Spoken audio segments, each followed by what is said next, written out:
and sisters and misses and misters, here's your daddy-o with the sounds to go. No shucking, no jiving, I'm telling you, your music's arriving.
Hey, I'm Largo, this is The Layer, and welcome back to the Infinite Playlist.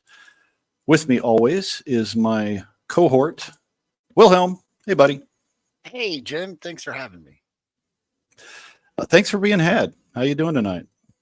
Doing great. Cool. We got a fun show tonight. Cool guest. Yeah. Let me run her intro, and we'll bring her in. All right. Yeah. Here we go.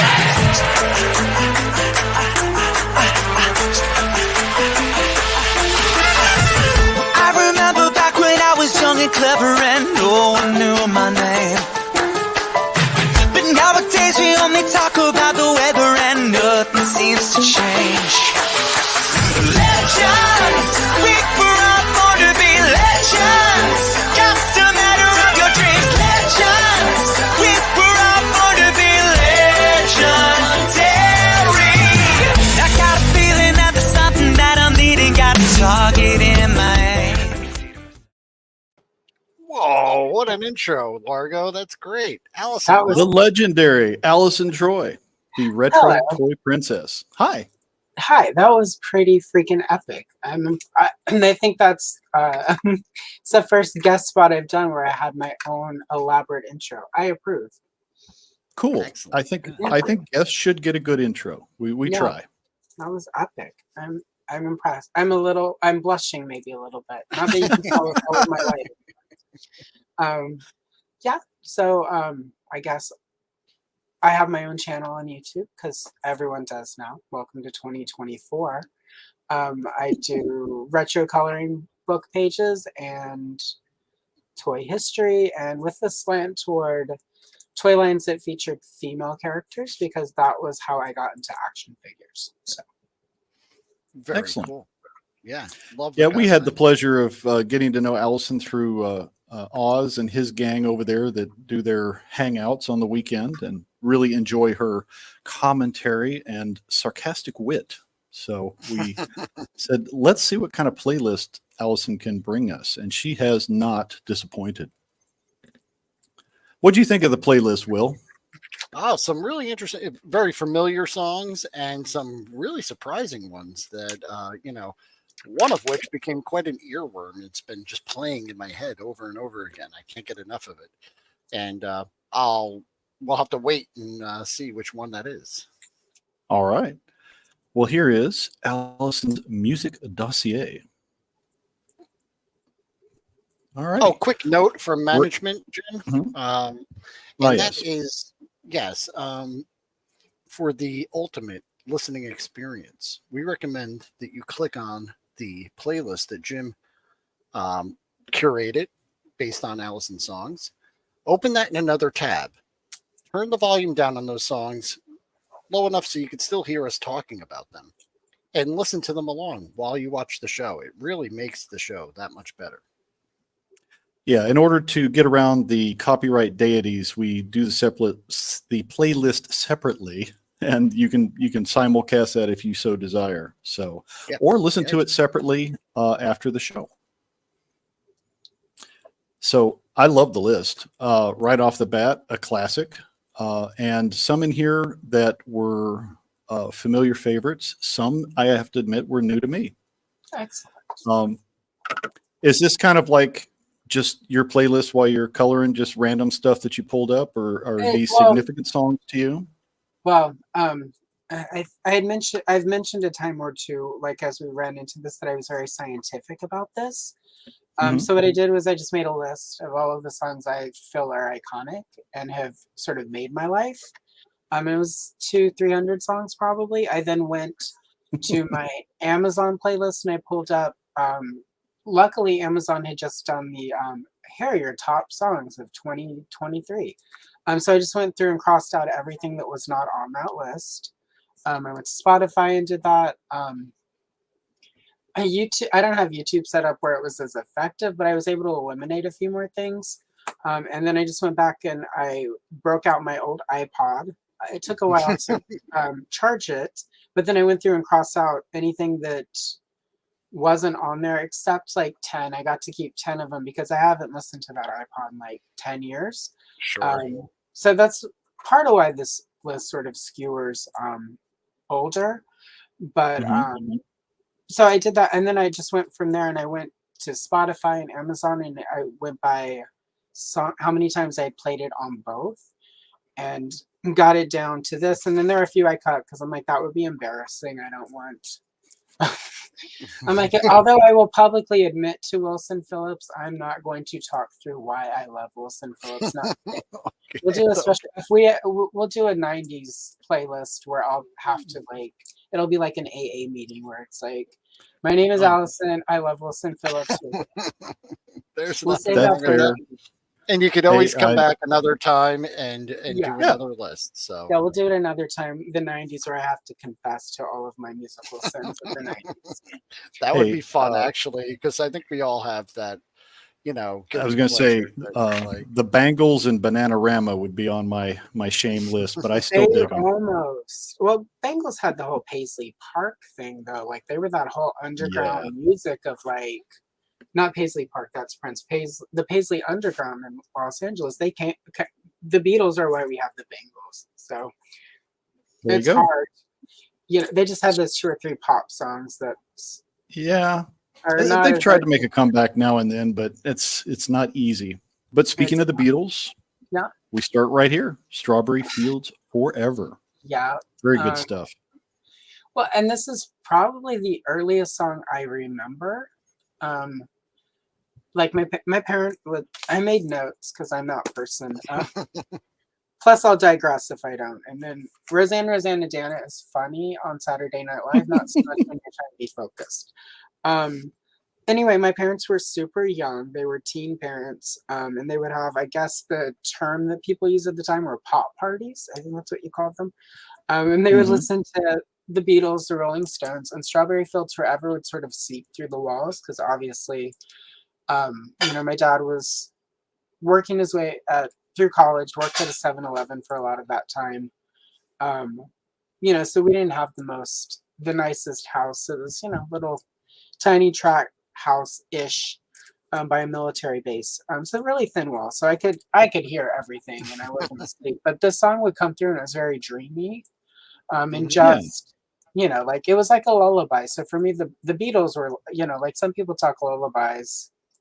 It's like break out the blue double album from the Beatles. And that was, not the red one. That's all they're like the Brit pop. I want to hold your hands. No, thank you. Right. No, thank you, Paul McCartney over there.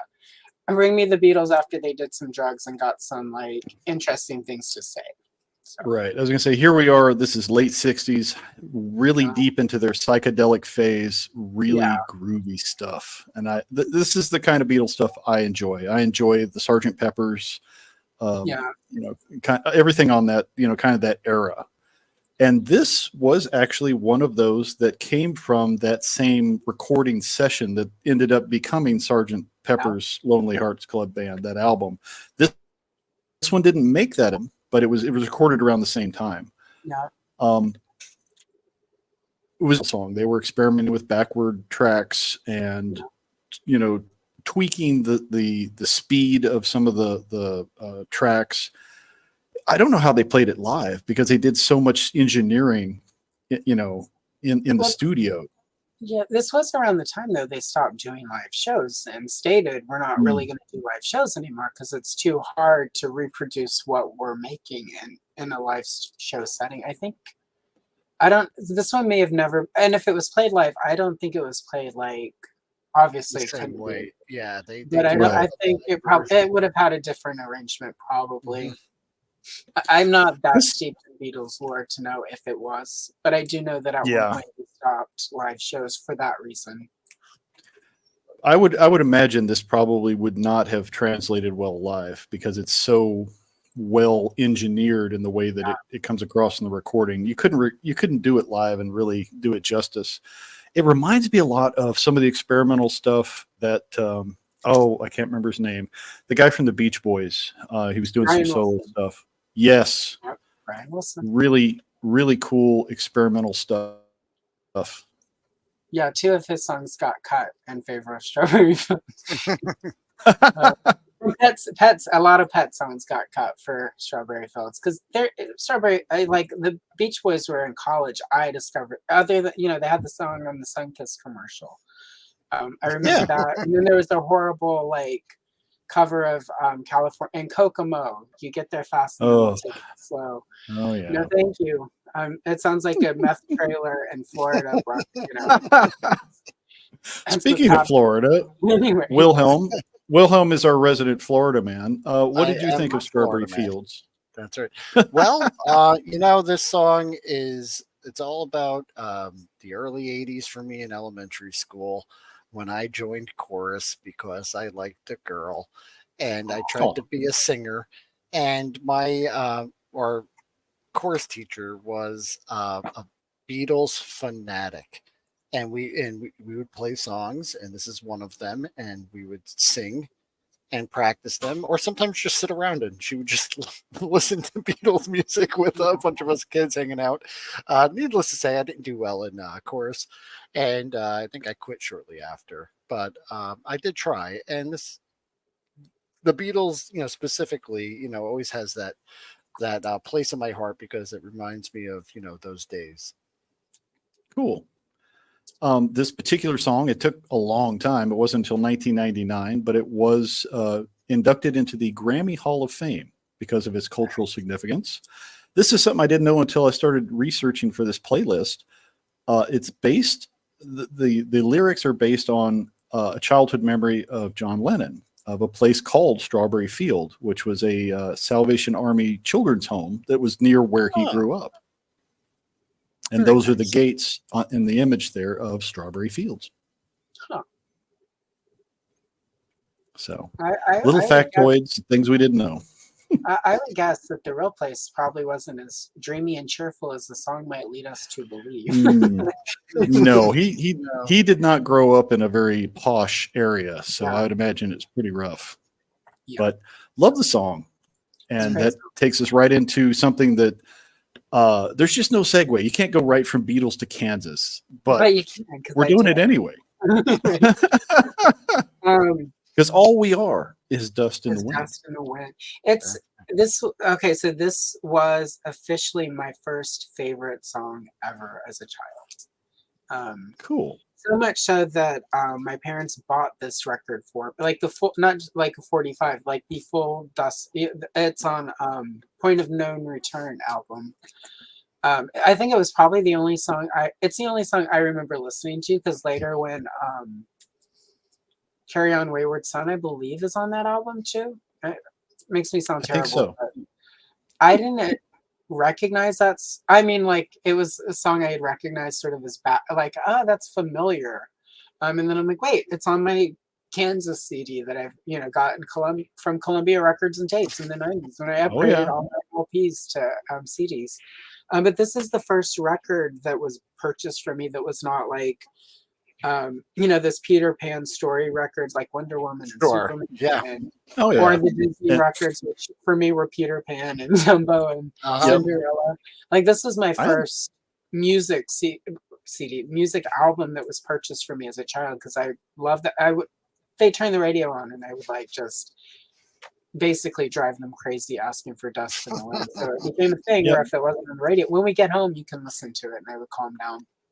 And so Yeah, when I got about to the age where I was done with the Fisher Price record player and ready to get into real music, I started rating my dad's records, and I got yeah, into Creedence Clearwater Revival. Kansas it's a was good in one. there. I can't remember. He had a very eclectic taste as well, so he kind of taught me what to look for in music. I really enjoy this. Do you have any connection with the ecclesiastical references or? I don't like. I always sort of understood that. I grew up. A lot of my family is very Southern Baptist and very evangelical. Mm, That was never a lifestyle I embraced. But we love that for them.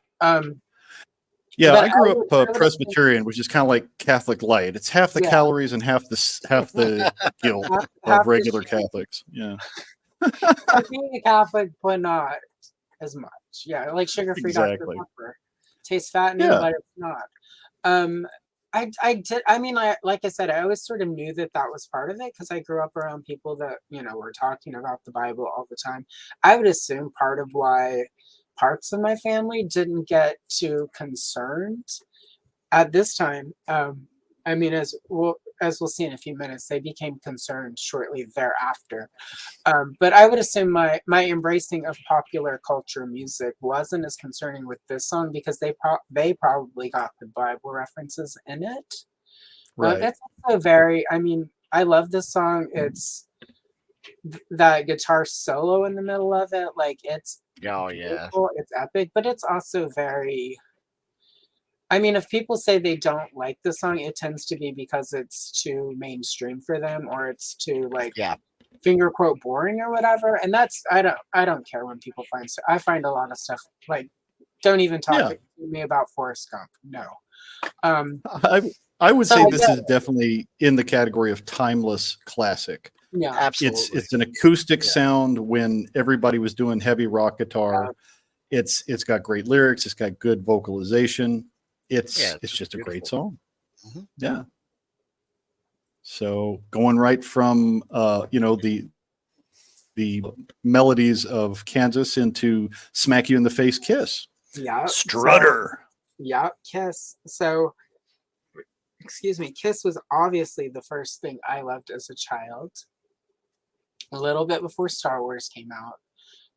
But with the caveat for the youngins watching, if you weren't alive at any point during the 70s, you don't understand. Everyone under a certain age loved Kiss.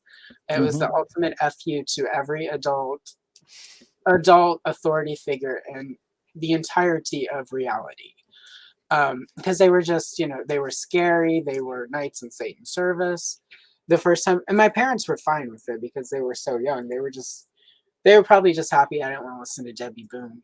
But the first time I broke my piggy bank was to get Detroit Rock City album. Right And then the on. next summer I was 2 or 3. So it was before Star Wars. So I was probably 2, broke my piggy bank to get Detroit Rock City.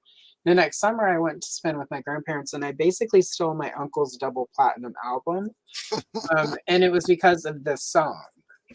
Right before it was time And to they lived like 8 to 10 hours away from us. So right before it was time to leave, I went into his room, grabbed his album, stuffed it into my suitcase at like 2 or 3.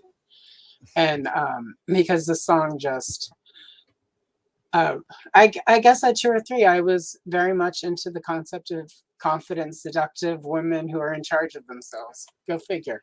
and that they kind of coined that term of strutter. It is Yeah. a confident woman. And And you know, Kiss is an interesting animal. I mean, obviously the theatrics were very cool, the kabuki style makeup. When I yeah, think of glam rock, though, I think David Bowie. But yeah, Kiss was glam rock. A they lot of were it. They also considered did that. disco. Yeah. Yeah, I was made for loving you barely got cut. Like it came down to Bowder Strutter, and it's just I was listening to him and I'm like, Strutter just has that. It's that like the beat. It's like the drums. Yeah. Like it's Yeah. like But I like some of these songs also made it because I've been with he's over there playing games, but I've been with my That feels weird at my age to call someone a boyfriend, but like that, I don't partners. That makes us sound way too old. Um, so like when we were dating 7 years ago, this is actually one of the songs when it was time to get ready to come over to this apartment that I now live in. When it was time to come over and see him. This is one of the songs I would put on to like get into the mood, so that when I, you know, Cool. because we had limit, I had a job, he had a job, like we didn't have a lot of time together before we moved in. This is one of the songs I would put on to sort of so that I could hit the ground running when I got here. And Yeah. there's just something really appealing about, yeah. And Yeah. again, I was 2 or 3, but I think even if the more sexual side of it obviously went over my head, Yeah. hopefully, the confidence of it, like that sort of badassery of this character in the song, like just appeals, like, you know. Definitely. Yeah. It's very sassy to use an old It term. is. Yeah. And you know, they're not the best group musically, but they are a fun. They're very much theatrical. They're very much. This is someone you want to go and see in concert, at least in their Yeah. prime, because At least. they put on a good show, and all their Yeah. songs are geared towards getting the crowd moving. Yeah.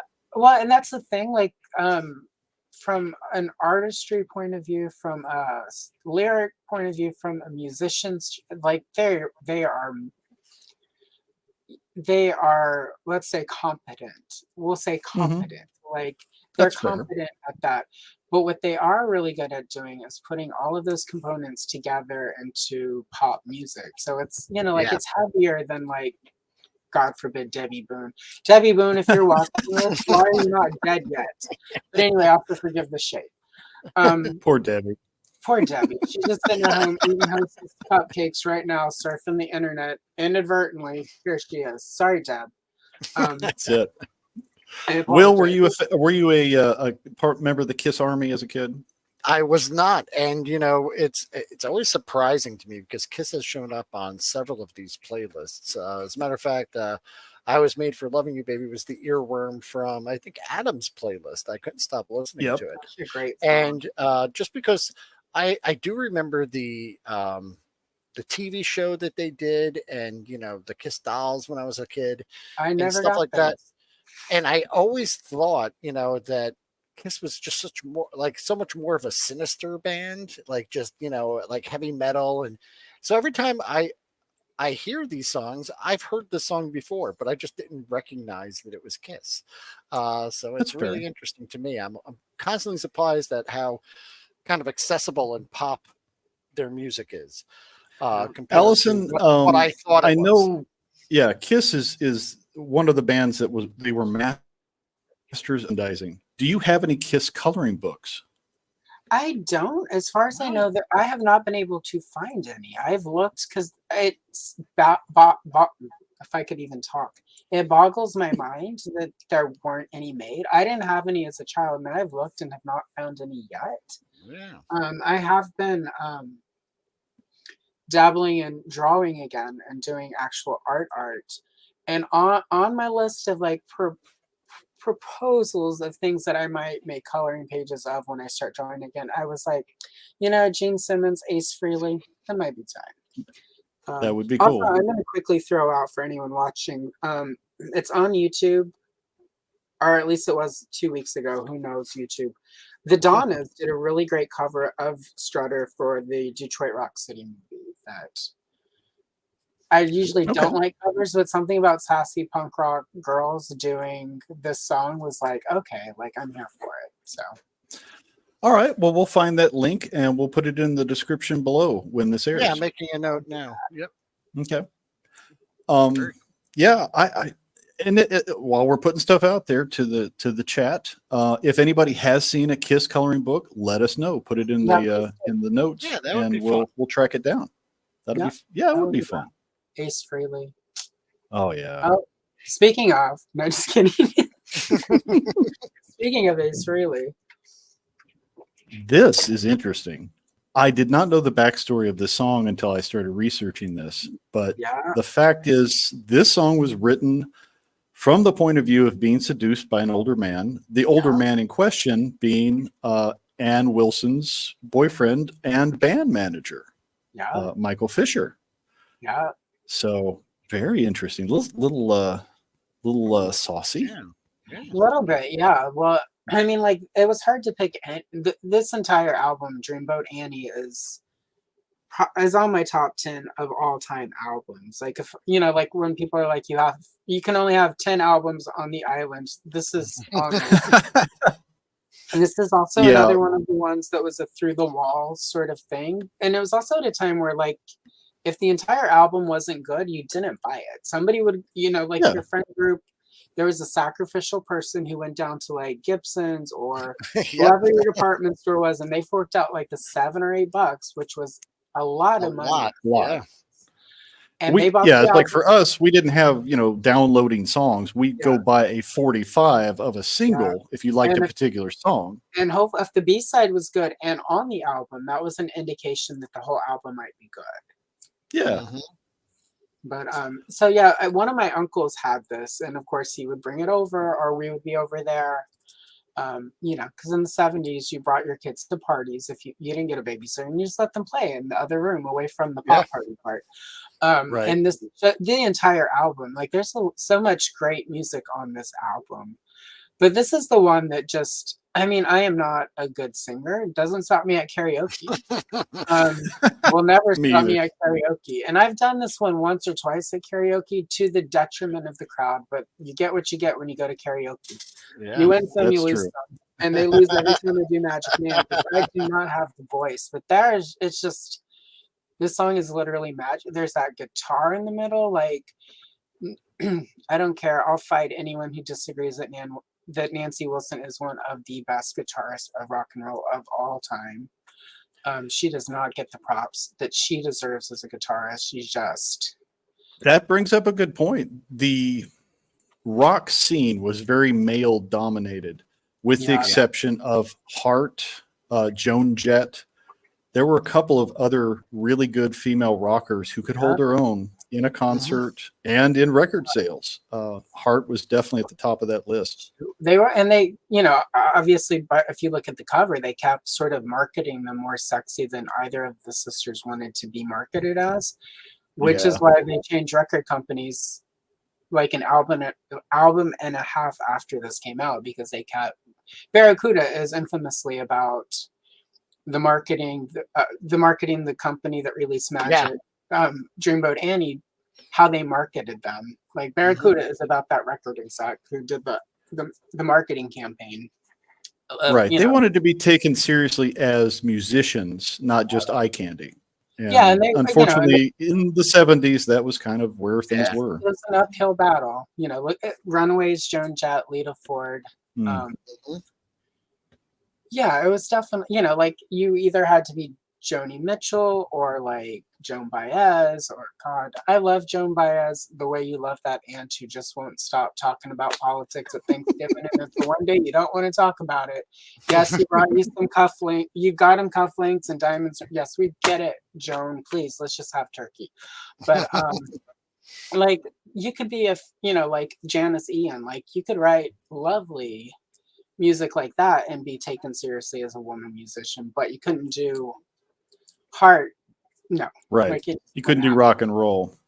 And it's probably interesting, if you scratch the surface, how many hit songs were actually written by women songwriters. Probably quite a few. Yeah.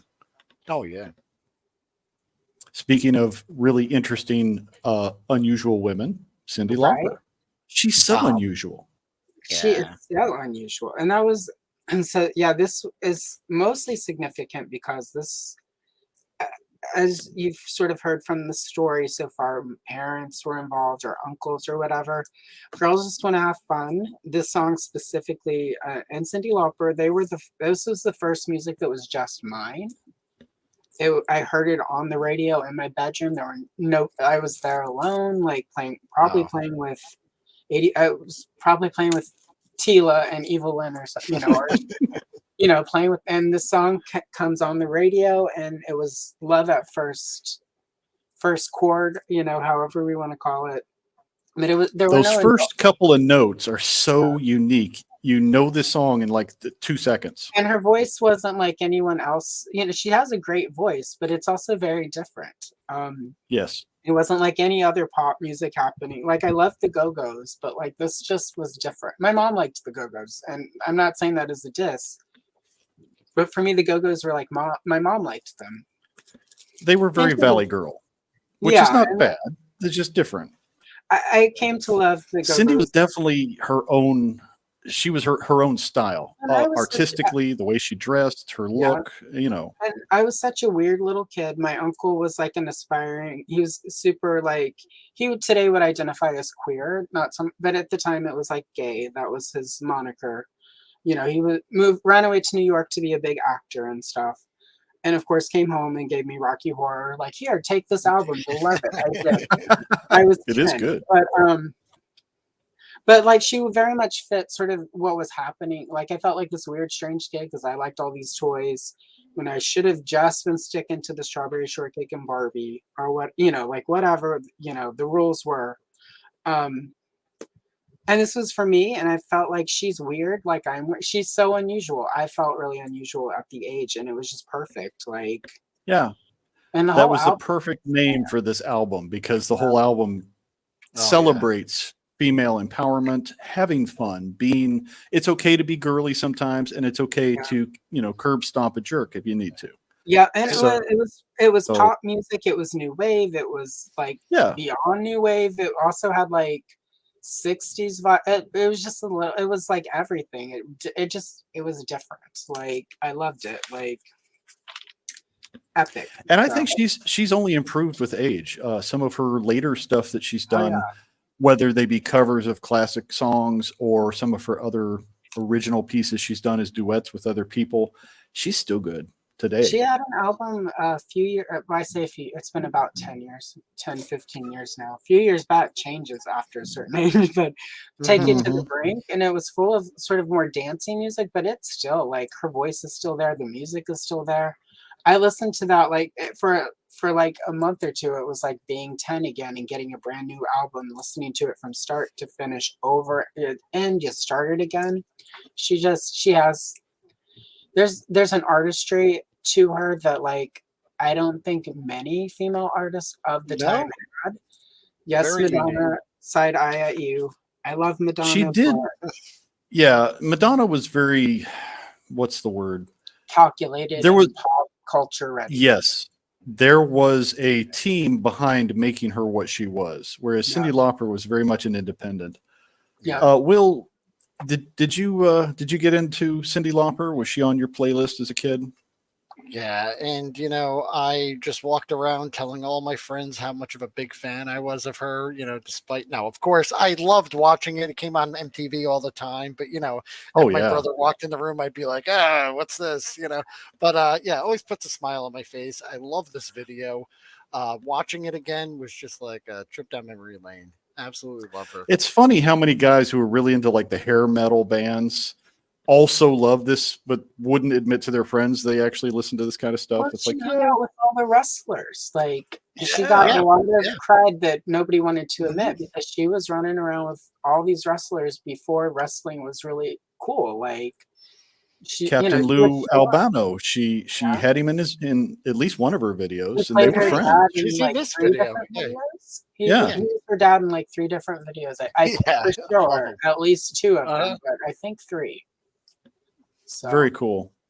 Yeah. Yeah, love she's her. definitely in a league of her own, to borrow a bad phrase, but I dig it. my first 45 and the first cassette I bought were Girls Just Want to Have Fun, and She's So Unusual with my own money. I was a real big fan of She Bop and did not know what it meant as a kid. I just liked the song. And then as I got older, it's like, oh. And then once you know, you can't unknow. And then you're like, how Exactly. did I never realize that before? Because it's not even coded. It's not even coded. When you listen to the No. pop, it's not. Not to I'm mention the listening to video where she's steaming up the windows of the car. It's like, what's going on in there? Like Yeah. literally, I'm looking in the pages of Blue Boy magazine. Like, what the hell did we think that was? We knew what it was. We just didn't admit it. It was more fun that way. Yeah.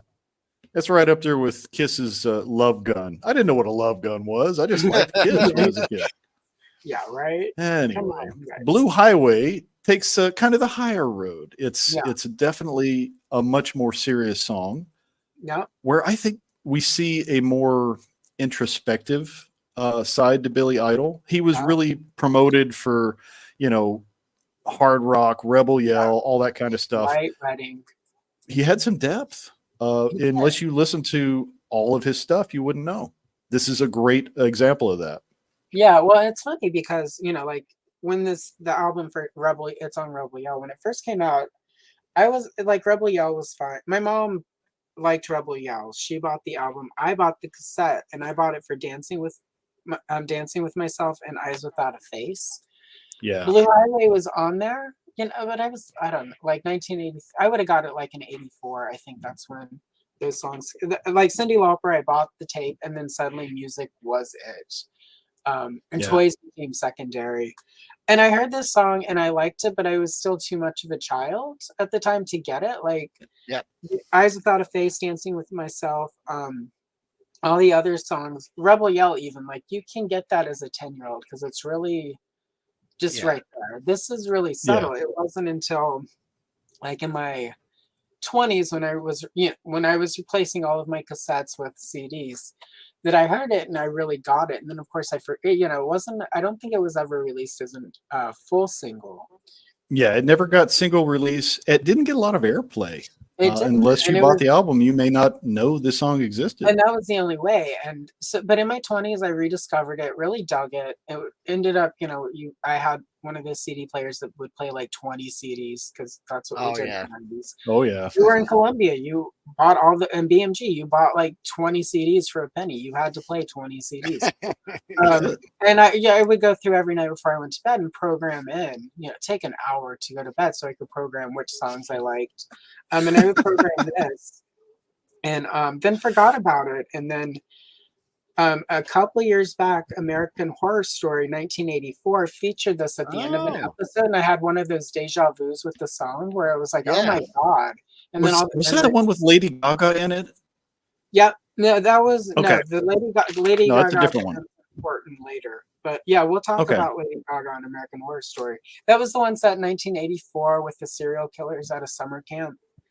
Which, Oh, okay. you Different ever do series. horror and you want to do summer camp slasher movies, I'm your girl.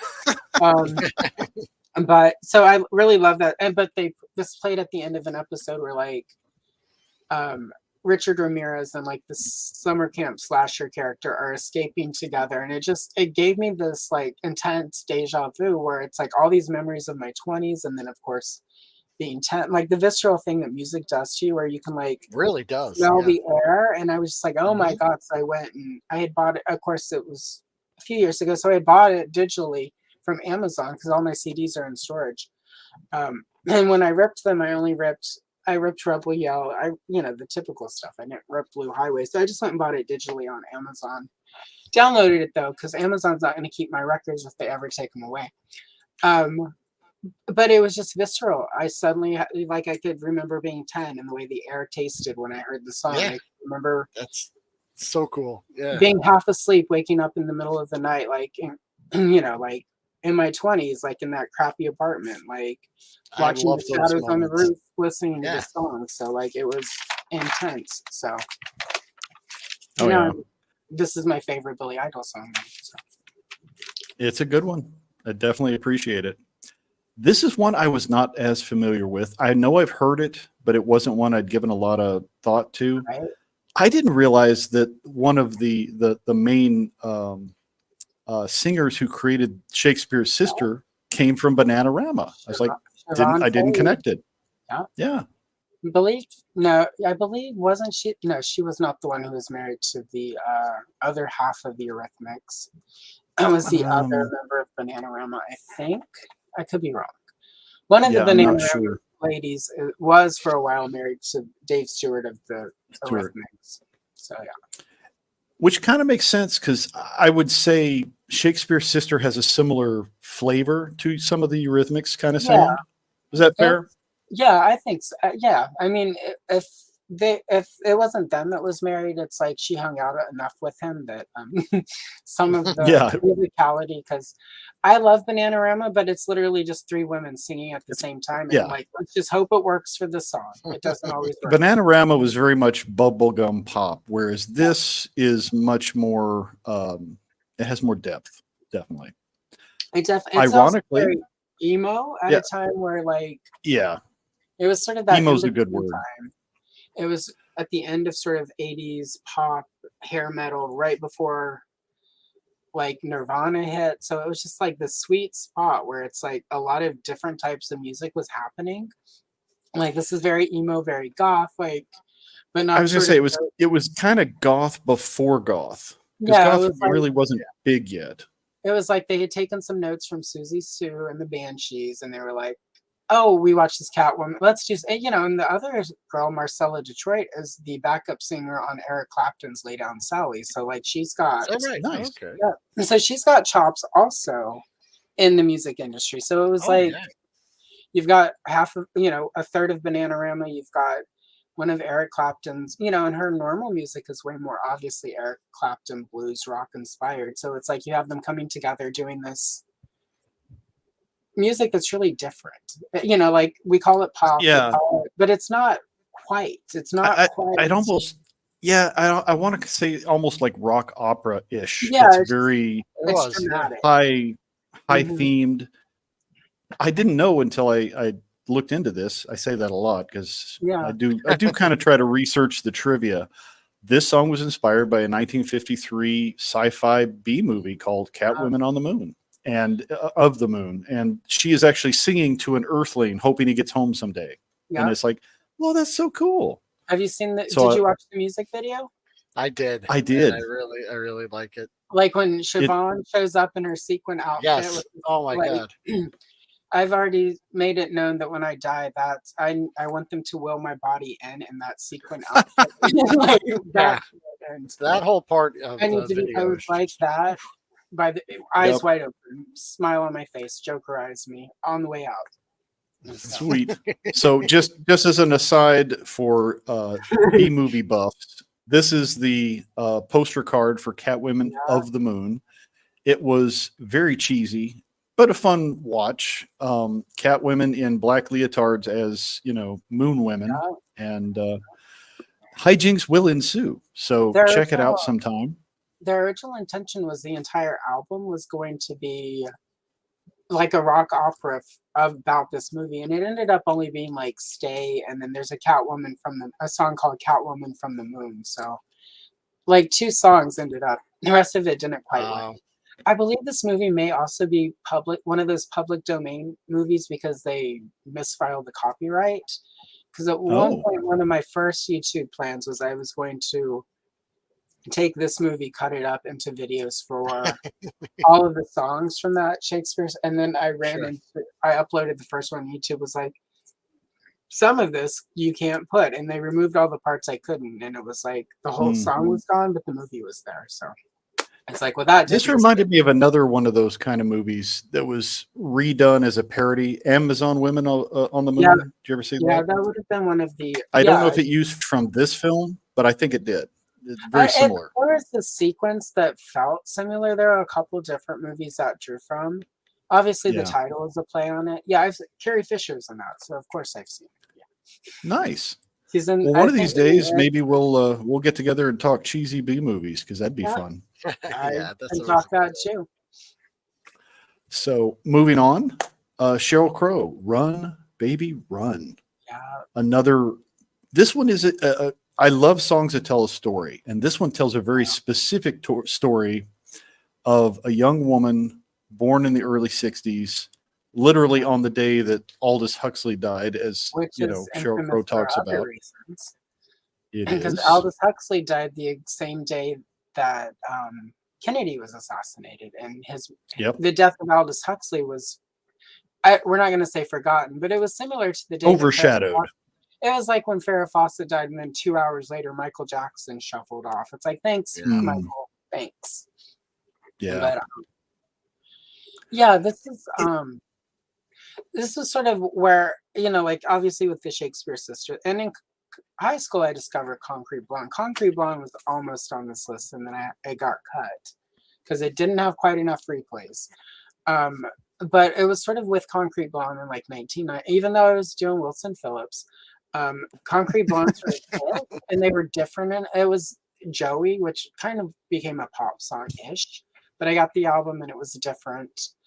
And then Shakespeare's Sister was different. Everyone else was doing like Whitney Houston, The Bodyguard. I was listening to Shakespeare's Sister. And then I had my first real job that like wasn't gotten for me by like a friend or family member. I was working at Dairy Queen, working my way through college. And I lived like an hour away from the Dairy Queen, and I would drive home every night.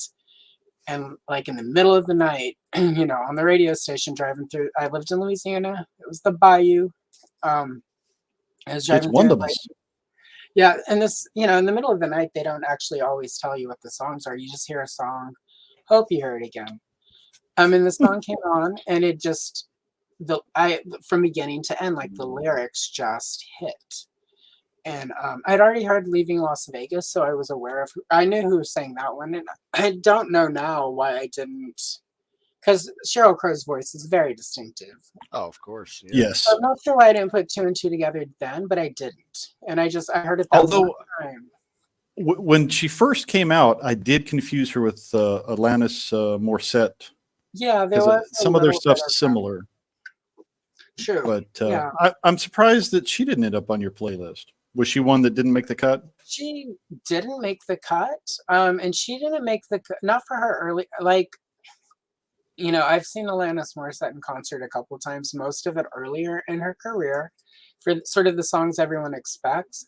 It was her later stuff in like 2003, 2002, 2003. She released an album. More of those songs ended up on the list because I listened to those more. Jagged Little Pill is a great album. Ironic, You Ought to Know. All I really want was the song that came closest from that album. But at the same time, Alanis is really specific for me to that time and place in the 90s.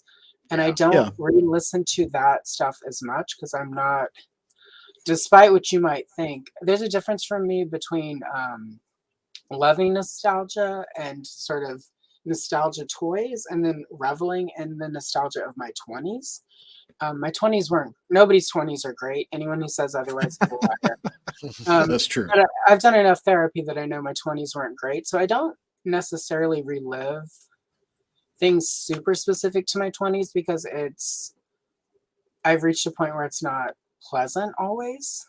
Sure. So I don't listen to those Alanis songs because they're unpleasant in a way where it's not cathartic. So That's fair. I feel that way Angry about it's an angry man.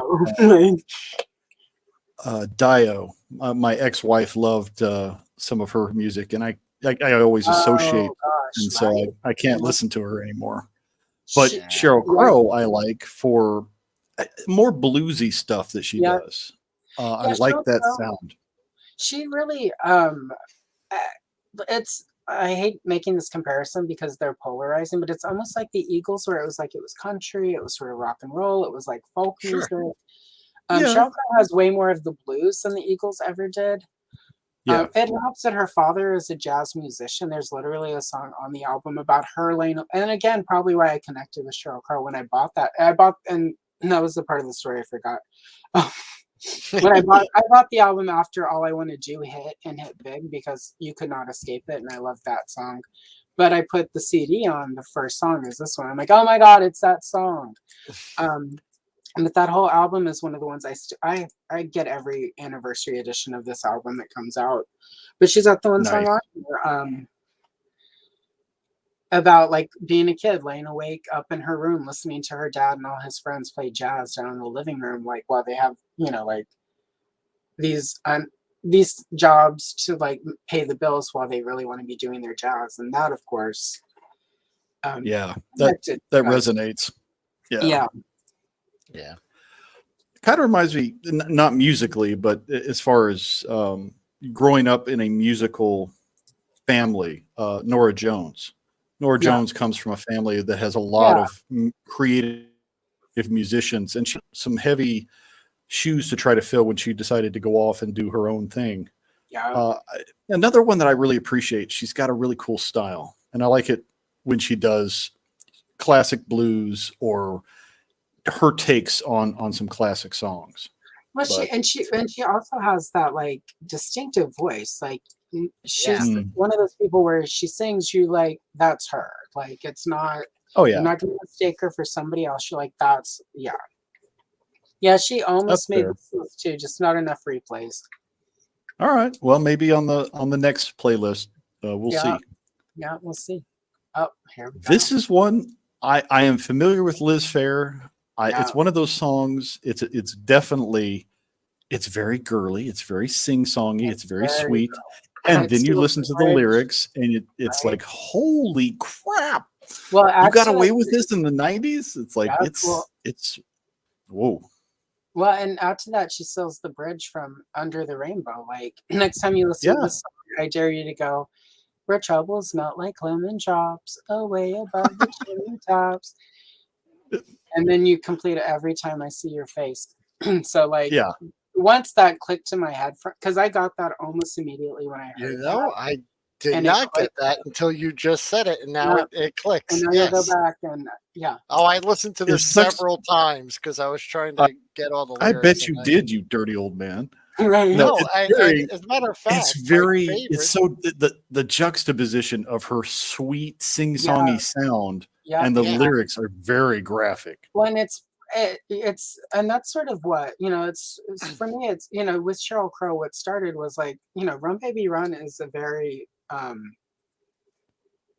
lyric, like well written, like almost literature the way it's written. Like there's a story there, Yeah. it's specific, but it doesn't give like the Aldous Huxley thing. Even like it wasn't until years later when I went and found an encyclopedia that had Aldous Huxley in it that I was like, oh my god, like it Then was you see the something that, connection. Yeah. and then it's like everything starts falling into place, and it's like Cheryl Crow like that has that, and then Liz Phair has that where it's like Flower is something, and I didn't know this until many years later. Thank you, internet. And like she started because she wanted to be a graphic artist. She was like in art school and going to like all these sort of fancy schools that you go to for liberal arts. And she lived in New York and she was in San Francisco, but she played guitar on the side. It was just a private thing. And this is why her chord progressions, people like her chord progressions make no sense. It's like she just made it up. Like she would sit in her room and make up these chords and record songs on like a 4-track. And somebody heard her doing it and was like, oh, that's pretty good. So she started making these tapes called Girly Sounds and would send them out and if you sent her a couple bucks, she'd send you a tape. And this was one Cool. of them. And a lot of them she would take sort of melodies or songs and sort of do parodies and like weird and sing-songy voice. And this one, it was very much that whole, she's even said in interviews later that part of it was she wanted to take sort of that little girl sing-songy jump rope kind of song voice and then juxtaposition it with like sort of like, I hate calling it sexual empowerment because it's just like sexual honesty. Like that was for me why this song hit. Because one, like the guitar in it, like the sounds, like the layer of like the way she and Brad Wood layered that music in the studio. Hmm. Like it's pretty good. yeah, it's Um, pretty mesmerizing. but it's also like and people like some people do find it very I guess explicit. But at this time in my life, when me and my friends went out to drink and it was like girls' night, like, or, like you and your gay friends go hang out and you have drinks and you just talk, this is how we talked. Like when Right. we talked about You the wouldn't dude, talk this way in front of polite conversation yeah, kind of this stuff. wasn't how you Yeah. talked in front of your mom, but like when you and like Angie and Tina and, the girls, you're all out having drinks or you're hanging out with, you've gone to the gay club for the night so you can dance without getting hit on all night. This is how you talked. Like this is how we talked about. I don't know what the kids are doing now about. I shudder to think what how they talk about it now. But like, this is how we talked between each other. You didn't talk like that to guys because they got Right. the wrong idea. And just because you talk frankly about it, or actually it matters in some way. like it doesn't mean that you're sort of open to anyone. Right. Which The way I look at it, yeah, this was early 90s. uh, Women were not as vocal about no, their sexuality. It yeah, wasn't polite in at conversation or in all. society at large. But it's like, women want to get laid too, Yeah, the way yeah, guys do. and it's And this song like kind of celebrates that. She's like, "Hey, I yeah. got needs too." And also, sort of, like sort of the admission in it, like you act like you're 14 years old.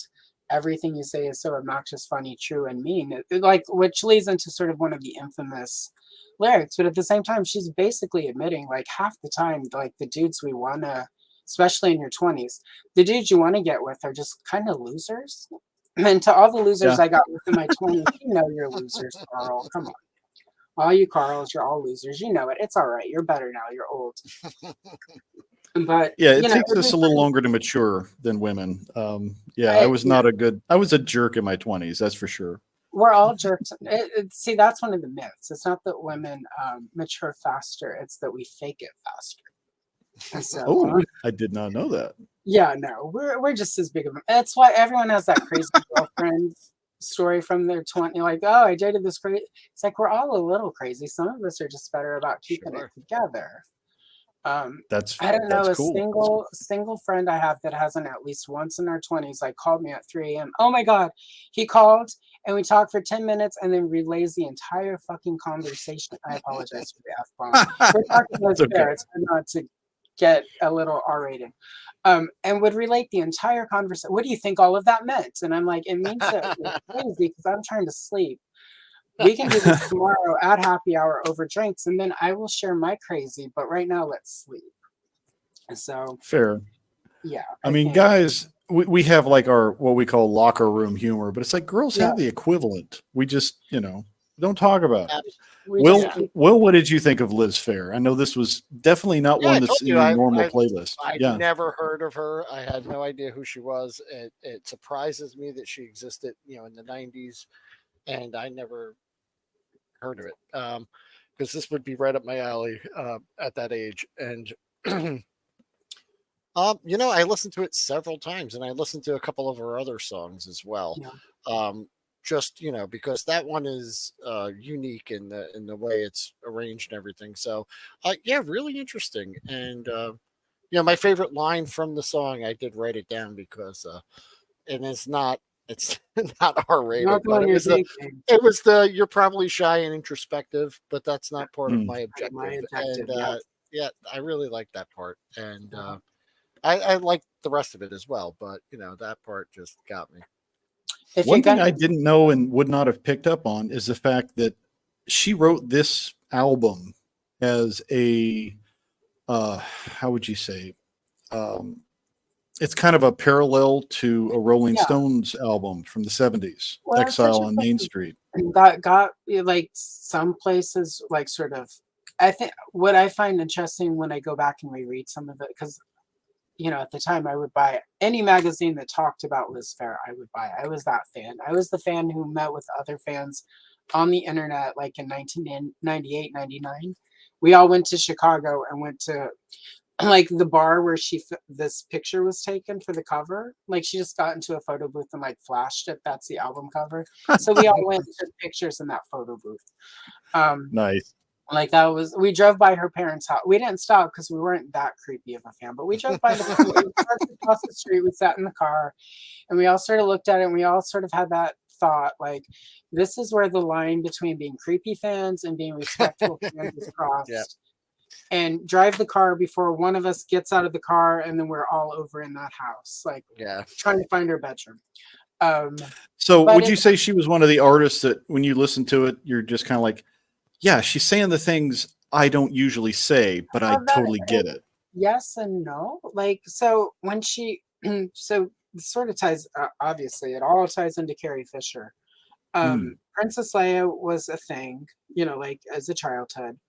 When I first read Carrie Fisher's Postcards from the Edge at like 16, I was Sure. like, oh my God, I related to Carrie Fisher more because it reminded me of how my thoughts felt. like the way you like your inner monologue. It was like, wow, somebody writes not exactly like, but it was like, this is kind of Yeah. how I think. Yeah. If you were to go and look through which you can, because some of these journals have been burned, you got to exercise the growth somehow. But a lot of my journals before I discovered Liz Fair, were shitty poetry, because that's what you do. You write Yep. shitty poetry about boys, all the thing, and it was just, I heard it and it was like, bitch, how did you get my journal? And why is the music better than anything I could do? Because I can't play shit. But that's what it felt. It felt like, wow, somebody actually gets me, and somebody knows how my brain works. And Yeah. that's how the whole Exile in Guyville, especially Whip Smart, her second album, also, like a lot of that one's a little bit more accessible to the public at large. Exile in Guyville is very indie rock in the way that, Yeah. like not everyone's gonna. I started dating a guy one time. I'm like, this album is the most important album in my life, and I gave it to him, and he was just horrified. He was like, why can't she sing? She's off. The chords are weird. He was also playing guitar. He's like, the chords are weird. I'm like, your chords are weird. What? Yeah. That's kind of like with Yeah. Jimi Hendrix. He didn't Yeah. study music. He just made music. You know? And like that was sort of, and she was fortunate that she worked with Brad Wood, who's a really great producer. Look at a lot of the great albums of the 90s he's involved. So he would go in, he helped with the arrangements on Exile in Guyville. It's a really, this album is sort of, again, I don't listen to Exile in Guyville from start to finish as much as I used to, because some of the songs are really painful. They're very specific to like horrible. This one always, though, because this one again is just, it will always be related. I'll be 79 on my deathbed. And I'll be like, let's listen to Flower one more time before I turn to dust, because it will never not. One of the best comments on the video is someone said, "Play this at my funeral." Yeah. Yeah. Which is pretty great. Well, I used to, for my birthday every year, throw like a dance party, and it was lots of disco, lots of 80s songs. I would always slip this one in, right? And Yeah. and invariably there would always be some dude who's like, oh my God, what's wrong? This song is weird and creepy, but I'm also turned on. And I'm like, exactly. Welcome to sexuality. Like, it's weird and creepy, but you're turned on. Like, hi. Yeah. Speaking of journaling and shitty poetry, I'm right. doing a self-indulgent project this year. IQV is a new show I'm doing on my sister channel. Imagination, quotation, and verse. I will share most of the non-shitty poems as videos, so look out for that. It'll be coming. Some of them are already up, and I'll try to pick the ones that are less cringy. Well, I like that. I've loved them. This is the one. Oh, here we go. Maybe go full cringe. Like maybe that's what 2024 needs. Maybe. When she sent me the playlist, my first response was, I am so glad somebody appreciates She Wants Revenge. Oh my God. Nobody talks about She Wants Revenge. I love this group. Their stuff is just really good. So different. Like in a good in a way that appeals to me. It's like, and it's sort of this is gonna sound familiar to the Sheryl Crow story, right? So this came out like 2006. I missed it mostly. At that time, I was in a not so great place. So I was drinking a lot, doing other things, because as you will, it's like you're just entering your 30s, your 20s are over. You're like, is this adulthood? I was either at a party or a club, and this song was playing, but I was inebriated in several ways. So I didn't get like necessarily a clear enough listen to it to capture enough of it. So it was like sort of this, but it would haunt me for years after. And I didn't have enough lyrics to Google it. Because the nice thing about Google is if you have like at least a full lyric, you can put it in and then in quotes and then put song, and it usually will. I found many songs of the 80s in that respect, very rare stuff. Never had any luck. So picture it, 2016. It's fall. Regardless of what side of the political spectrum you fall under, it was a weird time to live in the United States of America. And I'm watching American Horror Story Hotel, starring Lady Gaga, because I love American Horror Story. I did. I haven't watched it in a few years because it got bad. Everything gets bad after like the 8th or 9th season, though. Right. And This I was in the one with Lady Gaga. It was Okay. in it. Yeah. Oh, So, okay. so I'm in the weird headspace because like everything is weird and dark and strange. I had Matt and I were dating at the point. It was at the point where I needed songs to sort of like. I've got an hour to get to because he lived an hour away from me. Like if I've got an hour to get there, I need to stay hyped up. Let me load music on my iPod. Nobody uses iPods in 2015. I did. It was so old. It's so old and janky. I can't listen to it. It'll only like charge long enough for like 5-10 minutes. But whatever. That's today. Like at this time, I could get 30-40 minutes out of it. Most of the bus ride. But anyway, so I'm watching, like American Horror Story on Netflix because I didn't pay for FX. It's like once it hits Netflix, I can watch it. And it's like, I think the first or second episode, it opens with this song. And it was like sort of that holy fuck. What the hell is that? Oh my God, it's that song. Yeah. It's cool. And it's even if it was an instrumental, this is an awesome song. It is just a wall of sound that is just like, it's dark and it's sexy. I love it. And the way they use it, it's like Lady Gaga and her like boyfriend are like vampires and they're getting ready to go out and get a victim for the night or whatever. And it's cut to the song though. So it's like the beats, like I got like them leaving the hotel room and the elevator doors snap and like they're walking, and each cut is like in sync with the song. Oh, nice. Lady Gaga apparently is a fan of the song and asked them to use the song for that episode. Insisted on it, allegedly. And they did, and here we are. And very cool. So growing up, I was very much into bands like Depeche Mode. I like that sound. So when She Wants Revenge came along, I was like, ooh, this is my groove. I'm digging it. Yeah. They feel like sort of the progression of that whole style, like like that next step. So I love the video for this. It did get a lot of airplay. I saw it a lot it showed up on like late night VH1, sometimes on MTV. Really well done. Very interesting vocals. They don't sound like anyone else. They're very unique. What did you think? Oh, sorry. This is the one that really grabbed you, Will?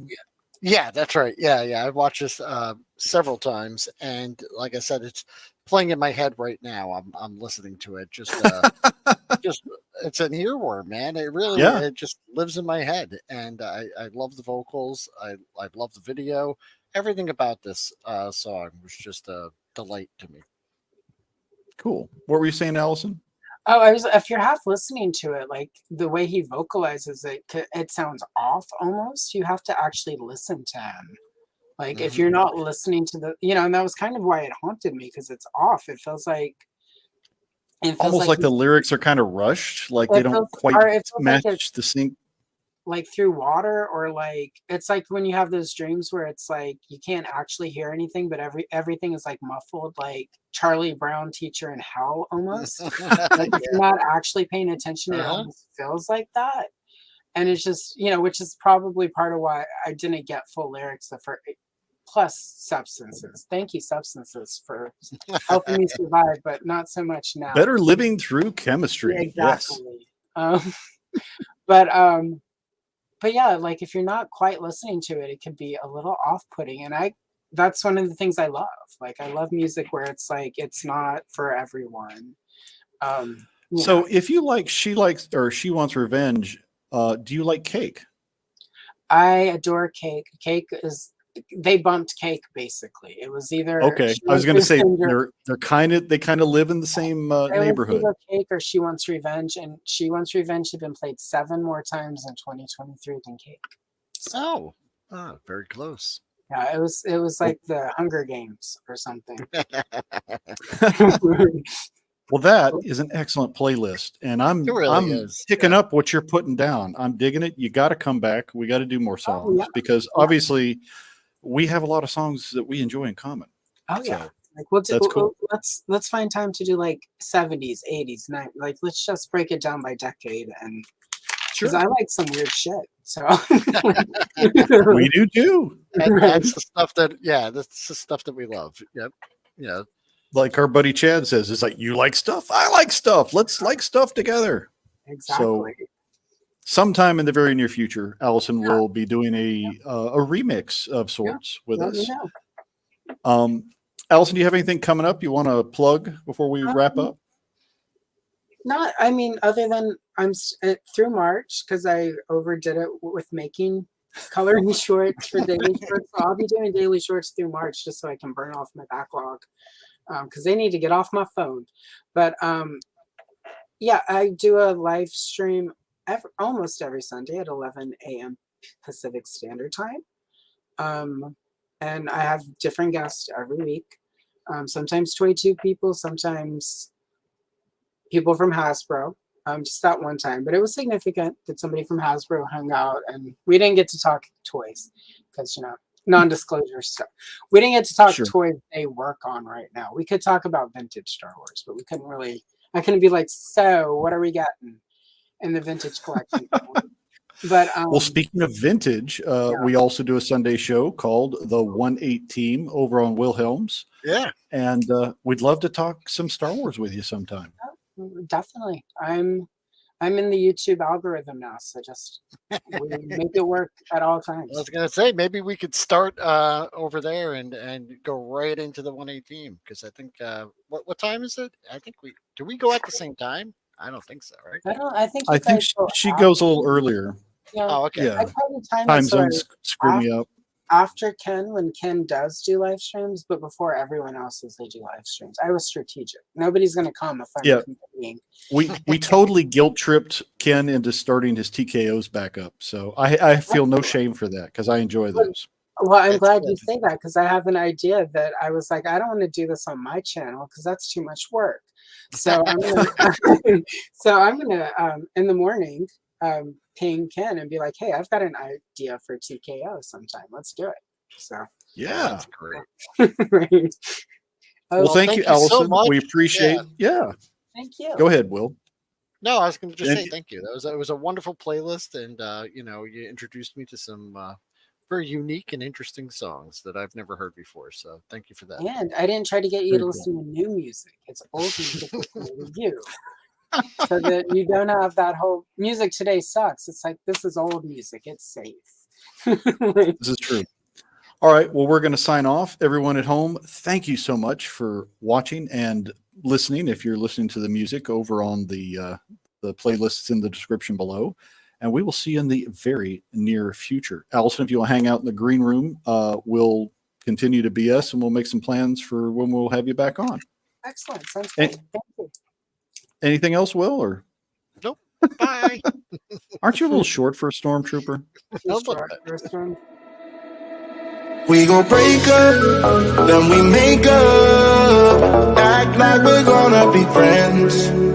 There's the fire, take me higher. Leave it all over again, all over again. Leave it all over again, all over again. Leave it all over again.